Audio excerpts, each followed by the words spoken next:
चिज खाने होइन त। चिज खानुभन्दा अगाडि यसको स्वास्थ्य लाभ साथै के कति मात्रामा खाँदाखेरि यसले हाम्रो स्वास्थ्यमाथि नकारात्मक असर गर्दैन, यसै बारेमा छोटो कुराकानी गरौँ। नमस्कार, म तपाईँहरूको फिजिशियन डाक्टर विवेक प्रभात शाह, उदयपुर विशेषज्ञ पोलिक्लिनिक गाईघाटबाट।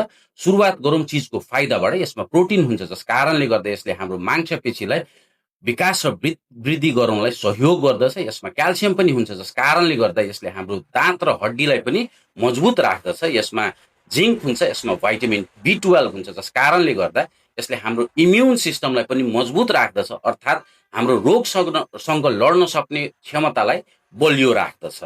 सबैभन्दा राम्रो पक्ष चिजको के हो भन्दा यसको कार्बोहाइड्रेटको मात्रा यसमा कम हुन्छ, अर्थात् यसको सेवन गरे पश्चात हाम्रो रगतमा सुगर सुटअप हुन पाउँदैन, जस कारणले गर्दा मधुमेह लागेको व्यक्तिहरूले पनि मात्रा मिलाएर खान मिल्छ।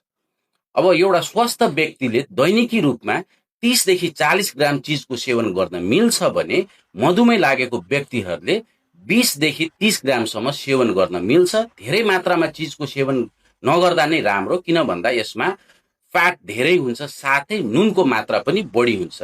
चिज छान्दाखेरि किन्दाखेरि हामीले विचार गरेर छान्नु पर्ने हुन्छ।